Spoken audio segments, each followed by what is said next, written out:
I did not come here to talk X's and O's with you.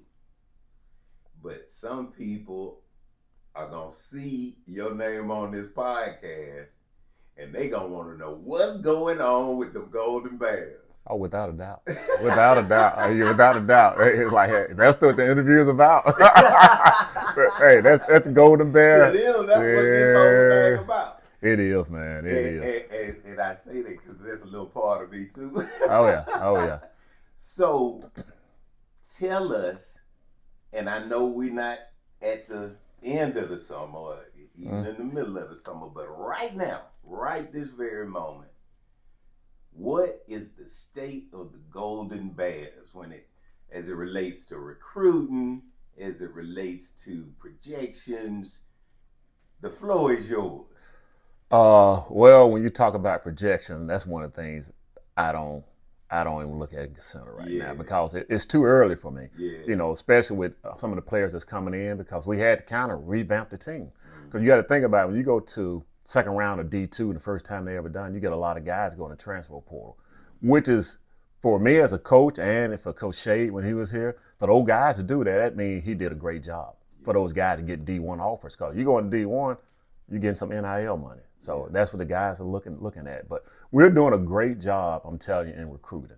When I say great, meaning to the point where we get some guys that I didn't think normally that we would get, but we got them. So, that's due to the staff also, and then it's due to some of the guys that I have that are recruiters that know me and that's sending them to me. And that's some of the guys that are former players, friends, and all that does recruiting, is in the recruiting game. So we're doing, I think we're doing better than a lot of people think, but I have a lot of the college coaches that I know, I think they kind of seeing it and saying, hey, man, you're recruiting very well. Yeah. So we're trying not to be one of those first-year teams that lose a lot, but sometimes that's what happens when you come in and when you lost a lot of guys. But, like I said, we replaced real well. Now, real quick, what's the mix you would say as far as here you bring in from Goode Prep and guys that are coming just completely we haven't seen before? We got some guys coming from believe it or not, some D1 schools that's coming here. Some of the guys are mostly, graduated and they're looking at trying to get the masters. We have some of the guys that are some D2 schools that's pretty good and they've been all conference. We have guys that's all over the place. When I say all over the place, I mean from D1, 2, 3, some NAIA kids that have played very well, but it's kind of a variety of kids, and players.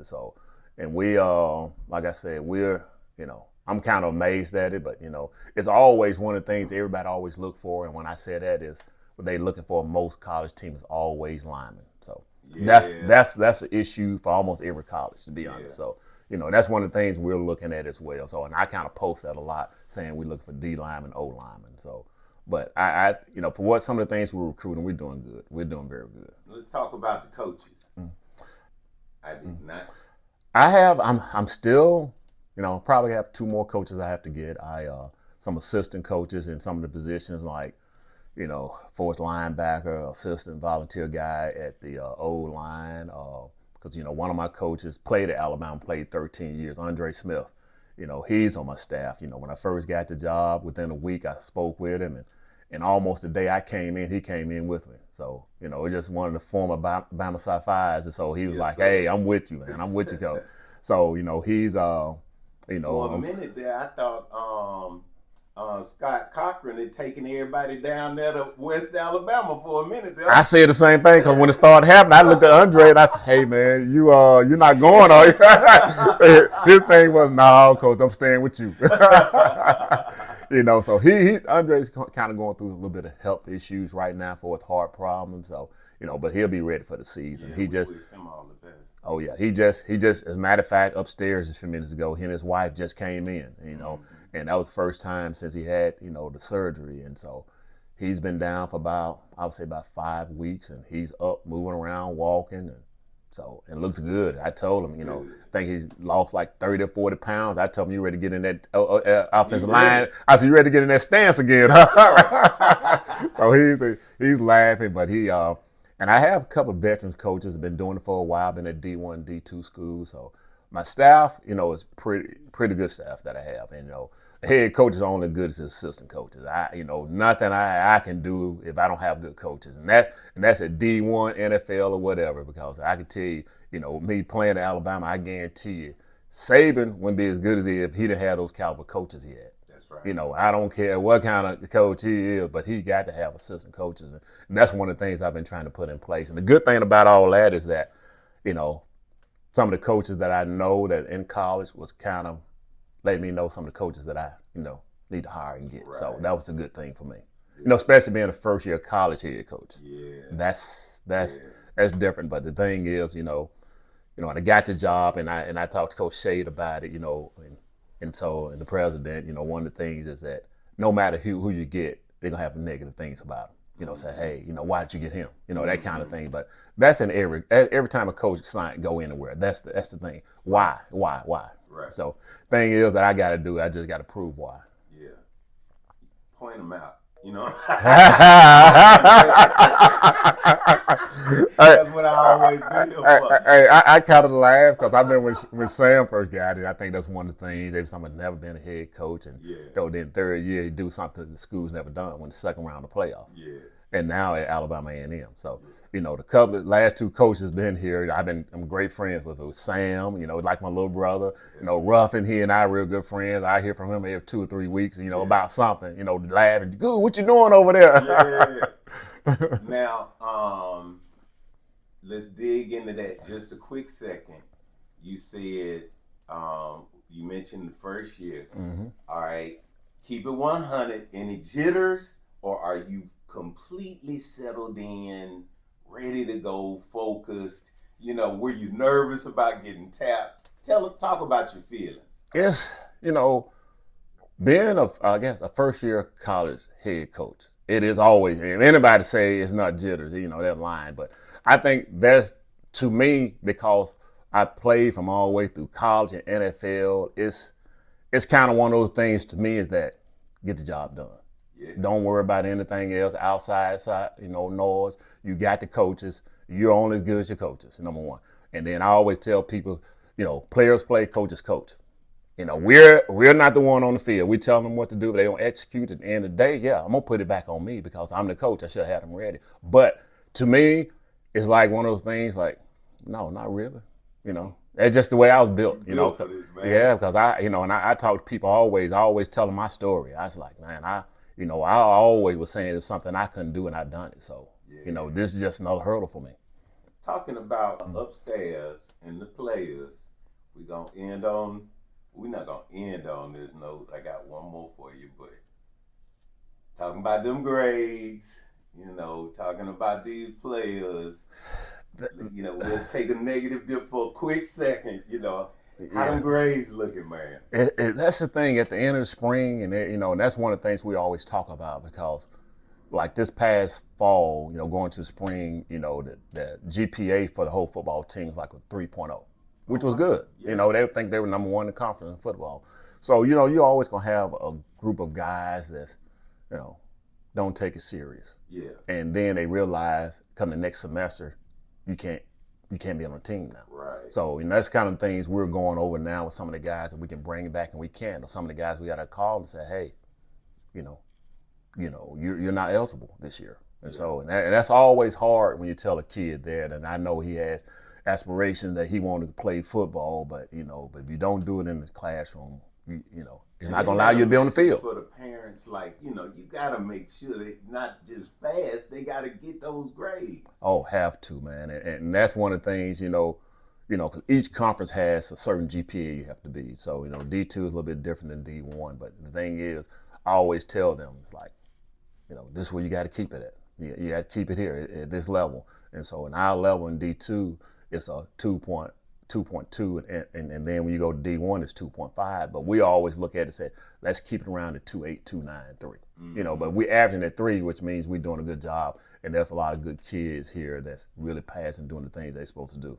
And the staff here at Miles College has done a good job by staying on top of them and letting us know that, hey, he's not doing what he's supposed to do, in the classroom.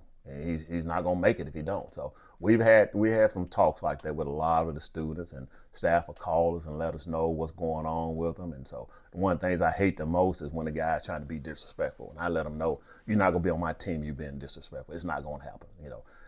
Definitely with the coaches or the staff and anybody on campus, it's not gonna happen. This is the way I was raised. Right. In closing, what's the summer gonna look like? When do the boys report? What's your schedule for them? When's the first game? First game, we'll start from the back, then go back to the front. The first game is August 31st in Canton, Ohio. We play in the Hall of Fame game. It's a NFL Network game, which will be a national televised game. We play against Virginia Union, which they won their conference then. We won our conference. So it's just one of those games that they just matching the two teams together. So that would be kind of exciting to me to go back to the Hall of Fame and see some of the HBCU guys that played the game that'll be there and kind of give me. I've been to Hall of Fame one time, just kind of walked around, and it's nice. So that's gonna be fun for me, because I've already got a call from some of the people up in that way saying, hey, we hear you're a former NFL guy, and we're glad to see you coming here. So which is I kind of like that. And then one of my favorite games is going to be this year's in Indianapolis. We go play in Lucas Oil Stadium against D1 school. See, I'm gonna have to make one of those two games. That's So I've kind of talked with the coach about that because I want to show the guys around the facilities. And, 'cause I hadn't been in there in probably 9 or 10 years to the facility. So, I kind of want to take the team over and kind of just say, hey, look at the NFL facility. Look what they doing. Look what they got. What you're working for. Oh, yeah. And then that's one of the games we have early in the season. That's going to be Circuit City Classic, as a matter of fact. And when I played pro football in Indianapolis, I would go to that game every year. We play on the Sunday, and the game was on the Saturday. And that was one of the games I would go. And I can remember vaguely, I think it was either my 5th or 6th season, A&M came up, and I went to that game to see them because I had a lot of friends and family came to it. But it was a nice time. And then getting to when the season we started on August the 2nd. Guys report probably a week or so before that to get the physicals done. So it's gonna kind of be interesting. It's just first fall for me. Everything that from this point on, it's everything the first thing for me. So. And I one of the things I talk with the guys about when we meet, man, I always tell them my story because I let them know. I said, man, I walked on to Alabama. As I transferred from a school where I played running back in UNA, I was backup running back. Had 600 yards rushing, playing 6 games. Then when I stayed there for about a year and a half, my brother Kerry came here and won freshman of the year. And so when I transferred, I said, hey, he's already running back. I'm not gonna compete. Let's go to DB. Because I knew that's what I was. I was a defensive back. So when I transferred, stayed there for about a year, ended up earning a scholarship. And then, and I talk with the guys just about the story always. I tell them, I said, man, going to my junior year, I tore ligaments in my ankle. The doctor told me I'd never play again. You telling too much of your story now. They got to see the podcast for that. So we got to go that's another part of it. Oh, I got some stories deep for you that you'll trip out on. That you'll be like, I didn't know that. I can't wait. Can't wait. I'm telling you, we'll do it again. But I got something that's so deep, you'll be like, what? Now, one last thing. Are the alumni doing what they supposed to do? Tell us, alumni, what we need to do to help. I need help in everything, man. That's from, travel, doing things for the kids, things like that, because, me just getting here, I'm slowly kind of figuring out, what they do, what they can do. And, I've been to 2 or 3 different alumni meetings, which, I enjoyed it. So it's just one of those things, in a sports team, alumni is always one of the bases of what you do in football that helps the team. One thing I need is them supporters during the game. Show up. That's right. Especially when we go on the road. And that's always a big thing for a lot of teams. If you don't have the fan support and the other side got fans, it's not good. It's not good. So, I really want, people to show up to the game, come to the game, man. That's, supporters. That's what I like, Hey, and I'm always available, and I told a couple of them, just don't hit me, hour or a couple of minutes before. Say, hey, can you come to this? I can't do last minute. That's me. I can't do last minute things. I'm sorry.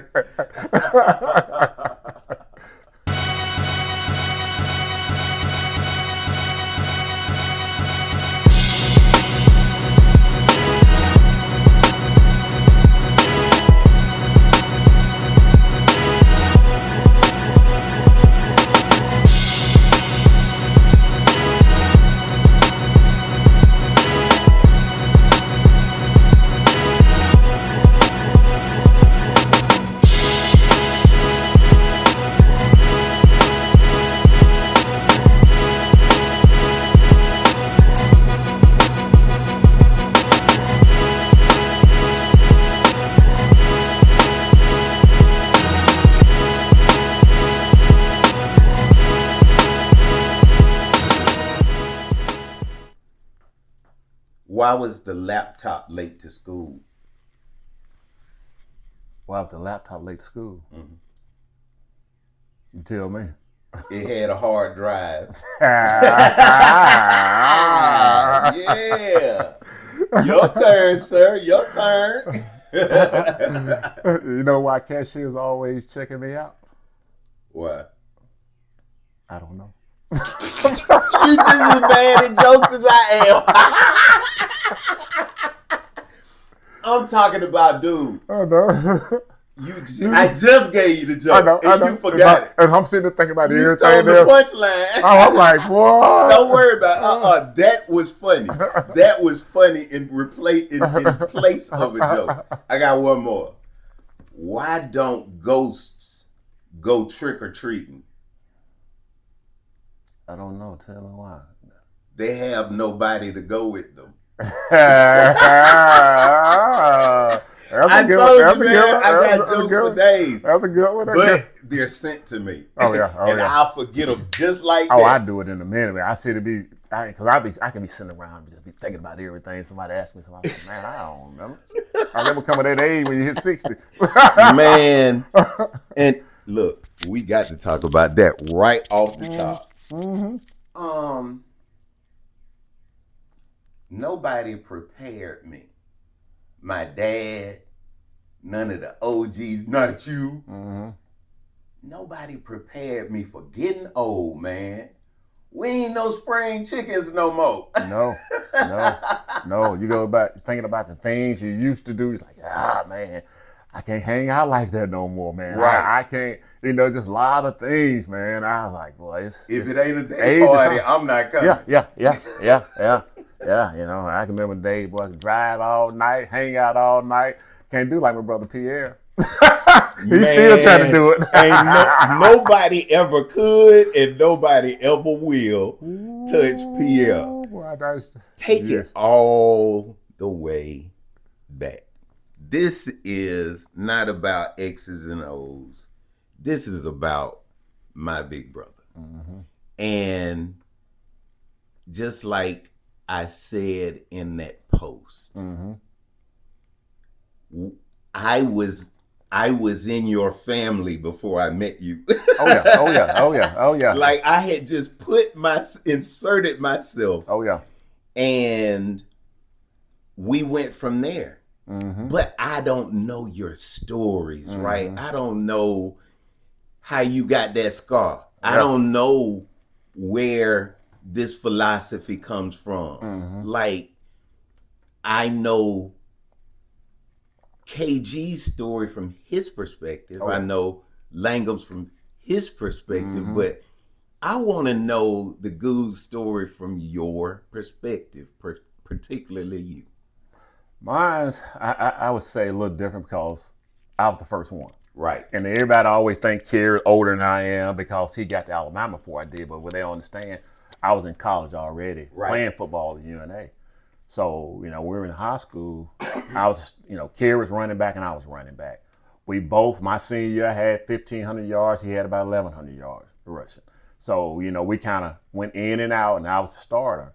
So, he was getting recruited real heavy. So, a lot of times when you're from a small 1A school, they really don't know when they recruiting a guy if he's really good or not. But I think came my senior year, once I proved that, at Hazelwood we did have a good team, a lot of guys started getting recruited because I ended up going to UNA. So I stayed there for a while, and then it just got to be one of those things where Kerry got to Alabama and started and, played and won freshman of the year. And I said, you know what?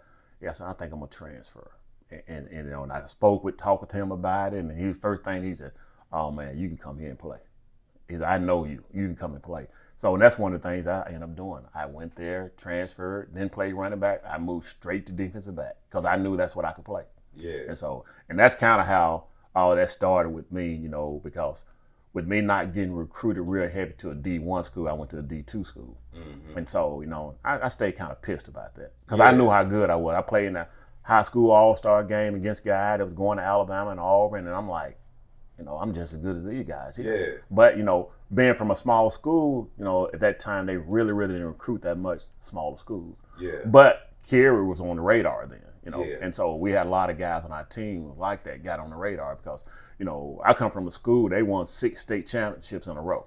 So when my senior year, we started winning, Hazelwood was winning, I'm talking about almost every year, since then. So, and I got to Alabama, it was one of those things where I went to defensive back. I had a good spring, did well, and so, ended up earning a scholarship. You won the defensive back award during the spring, ended up, then they gave me a scholarship. But, one of the things that kept motivating me the whole time was when people telling me what I couldn't do. That's from high school because, I was to the point where my senior year, I was just playing defensive back. So the coach was like, in the spring game, I did so well. He said, "Oh, you're going to be my starting tailback now." And so that was one of the things I just say, I know I'm good enough to be a starter. So literally throughout your career, you played with a chip on your shoulder. That's how I stayed in the NFL. Yeah. That's why this point right now is one of the chips on my shoulder. Yeah. So, and I still got it. Back it all the way up. Back it all the way up to where it started, right? Mm-hmm. What was it like being a little boy with all these younger ones coming along in the family who, what kind of big brother were you, right? What's the age differences? What kind of church were you at? Like, where does your philosophy in life come from a story perspective? My parents. My dad played college football at Alabama State. He was running back there and ran track. So it was one of those things about, toughness and doing the things you say you're going to do and doing the right things came from him. And my mom was one of those people that everybody in the house cleaned up and did and cooked. Everybody, we learned to cook, man. We was probably in our teens. So Mom was like, "Hey, you going to cook this, you going to cook this, you going to cook this." And I taught you all over these years, you know what you're doing. Yeah. So all of it used to be so funny, man. We have certain dish all of us cook, whatever we having to eat that day. Yeah. And it was funny, because then in the end, we eat, then it's like, okay, your time to wash dishes. Yeah. So I was like, it had been times when we got older, man, and, especially being in high school, that if you didn't do it, she'll wake you up at 2:00 in the morning, dragging you out of bed, so go in there and wash the dishes. So it was just dedication. Telling my mama, because that's the type stuff she did. But we came from value-centered homes. Yeah, and then probably no more than 100 yards. Our church was close to us. Yeah. So grandparents, we stayed in since we were little. It was always about doing the right thing and respecting people, and and that's the way we always been like that. Yeah, that's all. So that's just the life we live. But we loved it. Put it away. Coming from a small town, it's all school, church, and football.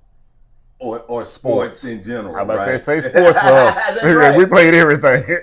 And that's what I want to hear. Like, where, what all sports did you play? Where did your athleticism come from? What do people don't know about you as far as records and all that kind of stuff throughout grade school and high school? Man, everybody in my family, from Kerry, Pierre, my brother Clyde, every last one of us had some type of record.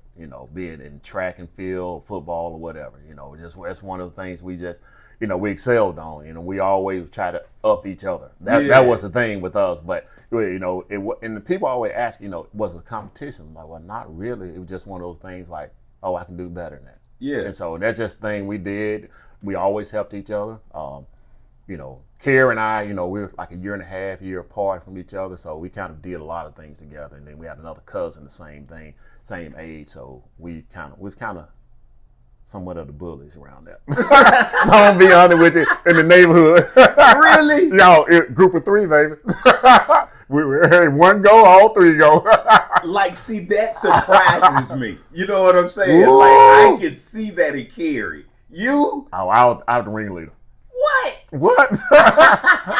That's why you said he looked mean sometimes. That's right. So it was one of those things when it got started, man, they knew. I would always do things, to the point where, be it baseball or whatever it is, we just. You played baseball too? Yeah, I did. Well, I did all of that pitcher and first base. Yeah. Outfield. Every position we did. Yeah. But I did that all the way until the 9th to 10th grade. After that, we didn't have time because we had track and spring practice. So major sports was what? Football, basketball, and track. Yeah. That's what we did. And I wish we had a golf team. we had one of our guys that was a teacher there that played golf at Auburn. And we always joke him about it. I wish you had a golf team. Cause you played golf back then? No, I didn't. We would go out there and hit the golf ball. But you would have if you had the team. Man, yes. I wish I had. Yeah. But we didn't. We just, one of the things we did a lot was, because where the football stadium was, our property took up one half of the street, and then the next block over was the football stadium. Sure is. So that's what we did. We would go out there and play on the weekends. Yeah. In Little. That's the thing we did. Either that or go up to the gym and play basketball. Because there wasn't too much to do in the country. So, besides go down the water, go fishing, things like that. But, it was one of those things that I always tell people. I said, I was raised in the country. I said, man, but I wouldn't change it for nothing. Yeah. That's because it was simple, and that's the thing now. I found a lot of people go down to town, get double head resorts and all that. And I laugh about that. Man, we've been around this all our life. So, that's something we know. Yeah. So that's just one of the things we love, and I always go back home and see a lot of people, and so and it's different, because not only that we had them. Think about it, we were in college, in the 3rd grade with Tonyo Langham. He was in our household, so we had a lot of guys from our high school that went to Alabama. Probably from a 1A school, we probably had 15 guys. What were the games like in a small town? Friday night football. Stands and sidelines, and it's packed, elbow to elbow. We just have people come from Birmingham like, man, we just come down to your all's game. And we would play teams because we had a lot of guys that were D1, D2 players. Yeah. Because you got to think about it, during those years, we will always have at least one guy going D1 somewhere. Yep. All the time. Yeah. And that's the way it was. We just had one of the guys that's probably finished, I would say, probably 5 or 6 years ago, because Hazelwood closed down, so he was the last one in the NFL. We probably from a 1A school, they changed from 1 to 2A. We probably had 9 guys winning the NFL. That's awesome. Yeah. That's a program right there. Oh, yeah. And it's something in the water. And they still, I think they've been closed for 15 to 20 years, and they still have the record. I think they number 2 or 3. Hazelwood still ranked in the most championships, and they hadn't been open long. They hadn't been closed that long. That's crazy. Well, for 15 to 20 years, they still ranked. Now, crazy football games, great athletes. What was your recruiting like? You mentioned it, but here's where the chip started. You know what I'm saying? You had the records and they were looking at this more so. Tell me where that started through high school and dig deep. And the crazy thing about it, my senior year, I was getting recruited by Auburn. Really? I almost went. What happened on the signing day, they decided not to sign me. Really? And that's why when Auburn would come back to my house the next year trying to recruit Kier, try to recruit Pierre, try to recruit Tonyo, my dad said, never come to my house again. and that's a true story. He told me never do, because they, I didn't, they was saying they was going to sign me, and they didn't. So after that, they tried to come at Kier, and my dad's like, no, he's not going, he's going to Alabama. Then when Pierre came, he's going to Alabama. Yeah. Oh, yeah. And that's a true story. When they didn't sign me, my dad's like, no. Y'all lied to him all the way up to the end. Sign the day, you didn't sign him. But they were trying to get me as a running back, but I was looking at it as a defensive back. That's what I kept looking at. But, during that time, they had 2 guys, 2 of the guys they signed freshmen for number 1 and 2 running back in the nation. I know who one of them. Bo Jackson, one of them. Yeah. And I was like, I am not 225. Yeah. I said, I can run the time, but I'm not that big. So, and I just looked at it, I'm a defensive back. So, when they didn't do it, and I even talked to one of the coaches years after I got out. I was playing NFL and I got out of NFL. And they would always say, you're the worst mistake we made. He's because you would have had a lot of guys from Hazelwood. But we did have one guy go there. Man, that would have been very different. It would be a very different world if the Goodes were Yeah, all that all we would have over been there. instead of Alabama. We would have been there. They had to sign me, and that's we probably would have went, all of us. So we just kind of a trail, you know. Cause you got to think about it. We were in school in Alabama. Tony was third or fourth grade, so he was always come to our games. So, you know, it's always one of the jokes with, you know, like joking. Oh, you would never went to Alabama. You never got picked up at Alabama. We hadn't been there. Hey, he become All-American, first rounder, Hall of Fame.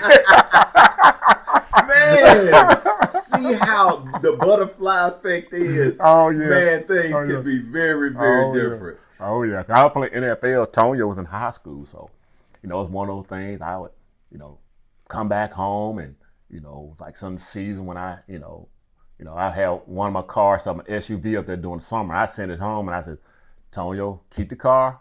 I said, I'll be back in February. Don't let Pierre drive it. Now, so exactly how did UNA come in the picture? UNA about 25 minutes from our home. So it was just one of those schools that we had took a visit. You know, they were in the area. They always recruited guys in the area, so they were one of the schools that kept talking to me. One of the schools that I did turn down was University of Louisville. You know, I almost went there. I had Middle Tennessee. I had Jacksonville State at the time, Jacksonville University. Probably I had about several schools, and I went to some of the HBCU schools. Matter of fact, took a visit because my dad played at Alabama State. I went there, but the only thing about it, they didn't offer me. And I assumed they were just thinking I was going D1. Right. They just didn't offer. And that happened. I went to A&M also. Went to one of the schools I really wanted to go to was Tennessee State. And I thought in the end that's where I was going. And then the last minute when I decided to go to UNA, they stepped up and said, hey, we want you. But I was already committed. So I ended up going there. So it's just, you know, the transition was good. You know, Kerry got to Alabama. You know, it's like, I'm coming. All right. I'm coming. And so, you know, it just, to me, even when I got to Alabama, it's one of those things where one day I was in a meeting with one of the coaches. And he told me, you're the best DB we got on the team, but I can't play you because you never started a game. Wow. And every DB looked around, you know, when he made that statement, you know, and I looked at him and I looked at politics. Boy. And I told him, I said, Coach, you never been a college coach until somebody gave you a chance. But, you know, I appreciated that though, because the thing about it, even during that time, I would go in the third series and play the whole game, but you can't start me. But I would play second, third series and play, and that carried over with me all the way to the NFL.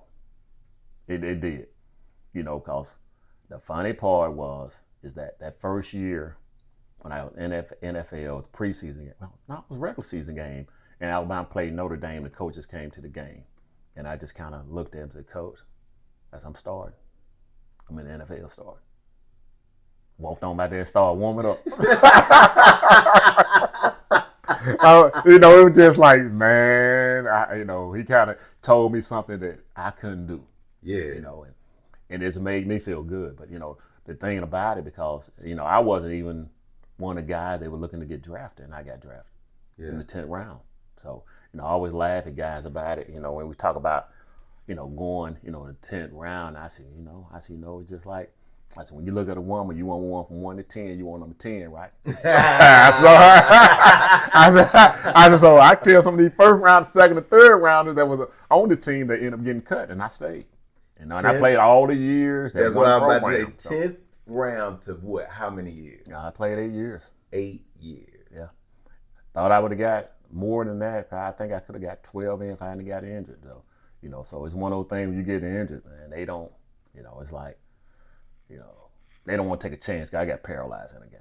Yep. But, you know, I was, you know, but after that, I was good, played the rest of the season, and it's just one of those things, man, you know, I told my agent, I said, unless I'm really, really, really getting ready to get paid, that's it for me. You know, because when you land flat on your face, you can't move for 10 minutes. That's a spooky feeling. And you alert to everything, what's going on, you know, because when I fell down, I had players like, come on, Chris, get up, get up, get up.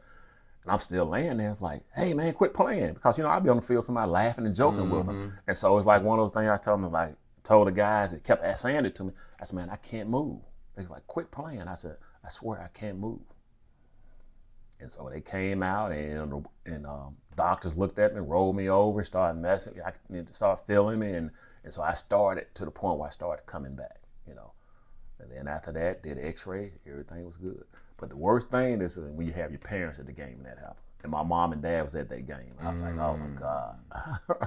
And when I got in the locker room, she was in the locker room already. Yeah. I don't know how she got in there, but she was in there. So So it was scary. It was scary. You know, and then even after that, you know, even with that part of, but you know, going back to Alabama, going into when I got the scholarship that spring, playing pickup basketball, and popped all three ankles, my ligaments in my ankle. Doctor, all three of my foot was like this, popped up. I popped them apart. Got surgery, and the doctor told me, you'll never play football again. I said, say what? He said, you'll never play football again. And that was right after spring practice when I got the scholarship. Went home and I think I stayed about a month and came back for the summer. Came back, he looked at my ankle and was like, looked at the charts like, man, you just had this 6 months ago. And it was healing. It was healing. And I think probably the third game of the season, I was back on the field. Went on through my senior year. So I assume that's where it all started. Strength through diversity, fighting through. If anybody knows a Goode, you know that you guys have fought through stuff. Oh, yes. And talk about some of the stuff you've gone through, and particularly the role God played in your life as you went through it. Yeah. You know, and I always think about from when I first started all the way through high school, you know, not getting picked up out of school. You know, some of the D1 schools end up going to D2, which kind of motivated me to continue to fight, because once you transfer, man, it's like right now the transfer portal, some of the things they're doing is like, when I transferred to Alabama, I was determined to get there and be a starter because my brother Kerry was there and I knew how good I was as well.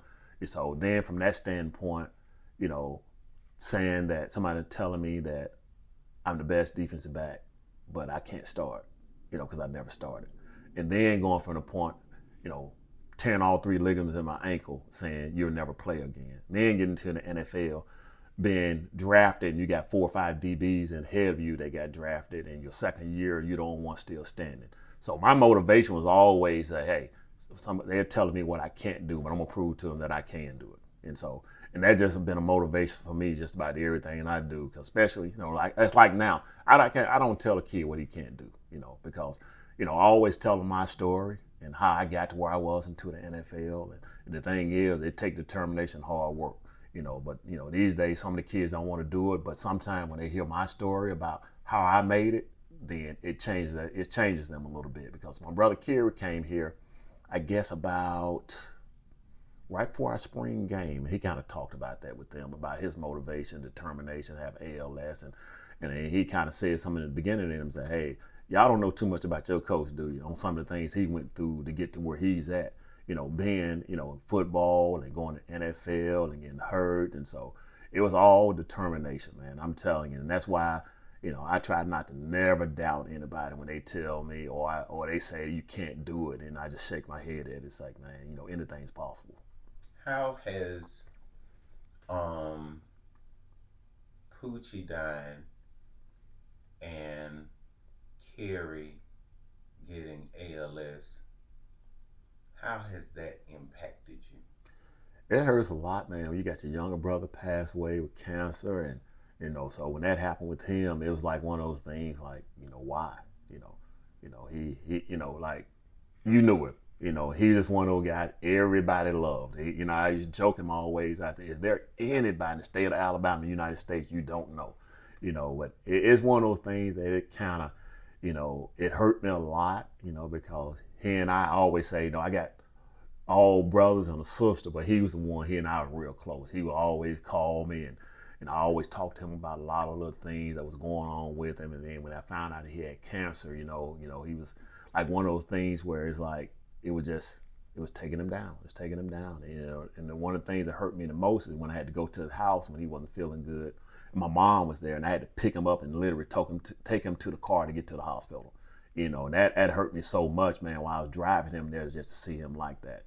And then with Kerry, getting ALS, and when that happened with him was right after Kevin Turner had it. Right. So he and I, when Kevin got it, he had called me, and I was talking to him about it, and I told him some of the things he needed to do with the NFL. And then Kerry was going through the process that he didn't know what was going on with his body. He just didn't know. So he just kept getting test after test. And then when they finally told him that, he was like, yeah, hey, this is just another fight for me. And so we all know 9 to 10 years he's been going now, and they told him he had less than 3. So one thing I can tell you, I always tell people, I say, unless you see him, you would think he's walking, talking fine and everything because of the motivation speeches, things he do on social media. And so he always stays positive, always got a joke. He always got something. I tell people, I say, yeah, he's in the wheelchair, but he does a lot of things on the computer. I said, but he still got the sense of humor now. That'll never go. I said, he gonna bring some things to you standing there. He might say something, and I just look at him like, what did you just say? And I'd be like, shh. Don't make me tell me and your story. Right.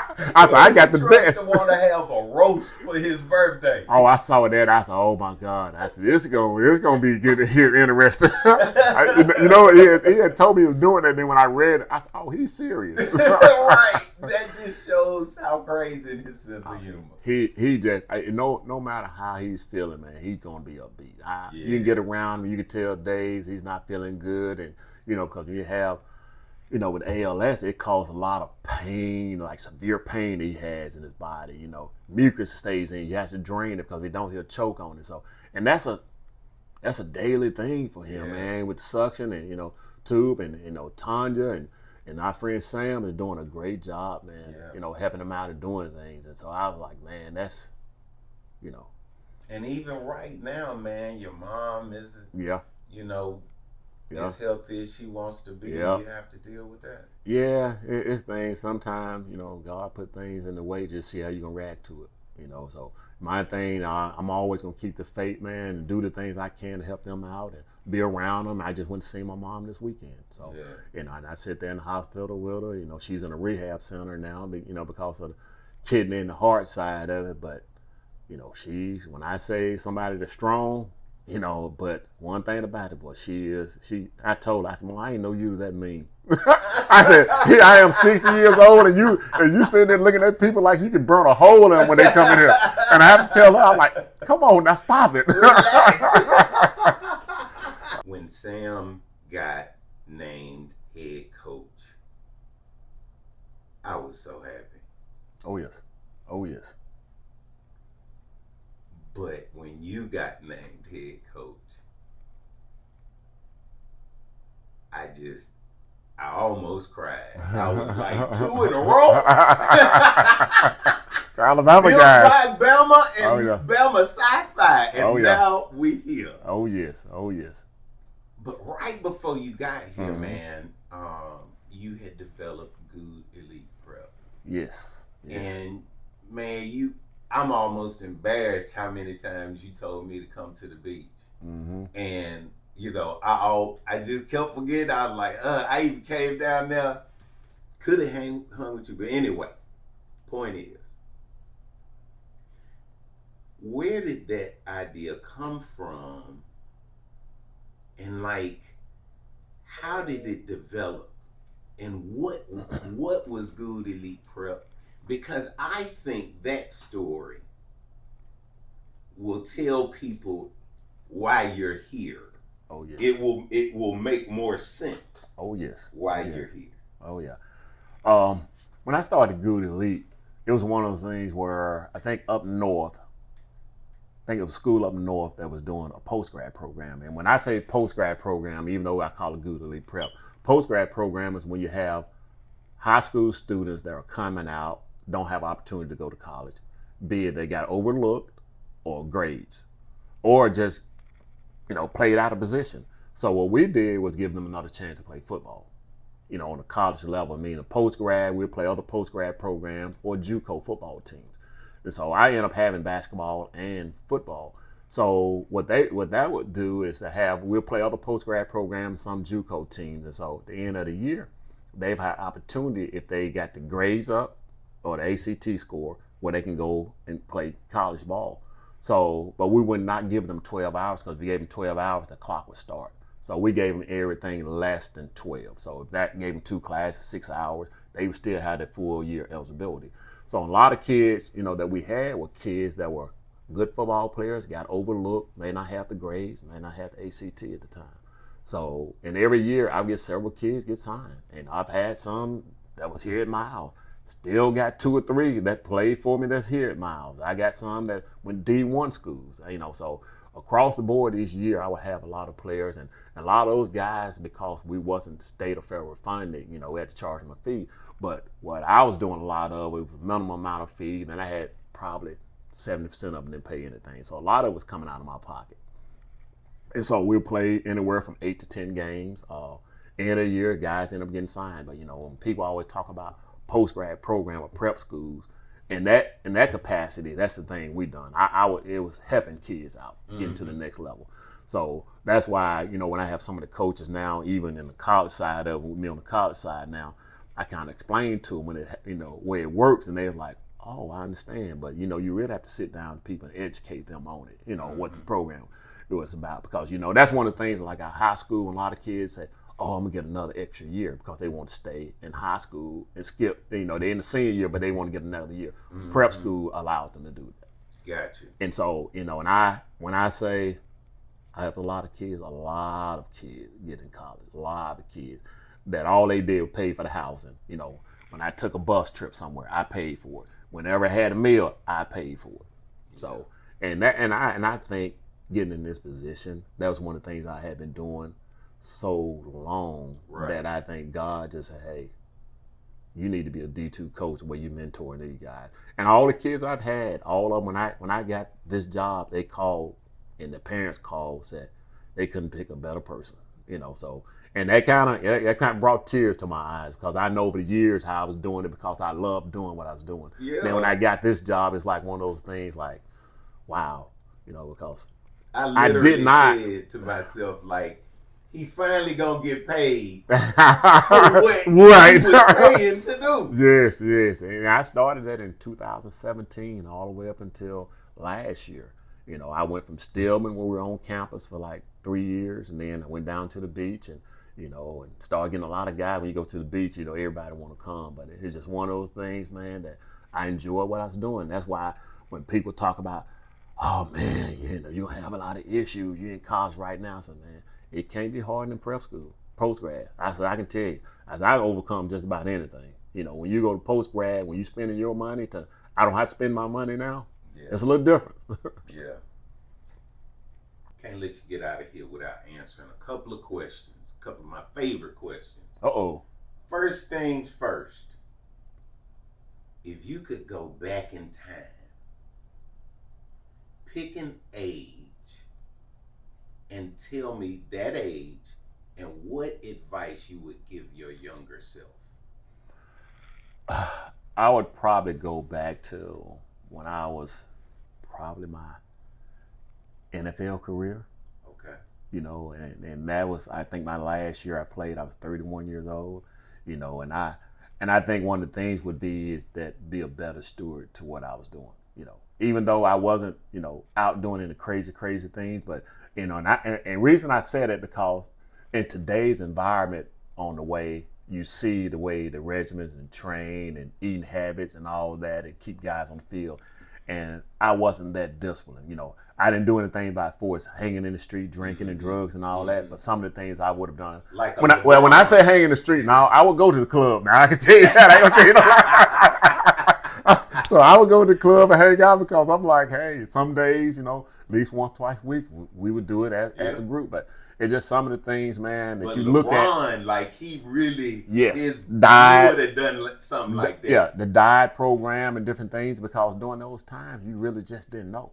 Yeah. You didn't know some of the things you were eating. You didn't know, think about it. They didn't care too much about your blood pressure. They didn't care about no cholesterol. They didn't care about nothing. Just go play. Yeah. And so, and then, but my thing was also is that, when I got an injury, I would let them know I got an injury. I'm not going. I'm not going out there. I'm sorry. Mm-hmm. So that was just some of the things I would change because that regimen is, the athletes, about what you eat, what you put in your body, the things you do, and getting rest and all that. And, during that time, no. I want to be honest, I wasn't doing it, but, I wouldn't do crazy, but I yeah, but see, me, Tony, and DT was doing crazy. I've been around DT enough, I know. If you could have a superpower, what superpower would you want? Oh man, that's one of them. I guess my thing, I would not. A lot of people say, "Oh, to see what's in the future." I don't think I would want that. That would be nice to have because I already know in advance what's about to happen. But my thing is, I want to live that. But it probably would be that. But I don't know if I would regret it. Because my thing was, even playing college ball, NFL ball, I had a sense of different things like a deja vu moment, even when I was on the field. The things that would happen, And I always tell players sometimes when you find a lot of players when they get into the NFL and things they're doing that's pretty good players, they have a sense of things was about to happen. I used to have that always, and that comes from a lot of time studying your opponent. And so the deja vu moment or the superpower to look in the future, I don't think I would have, I wouldn't have wanted that, but it probably would have made me a hell of a lot of money though. Because they wasn't paying then.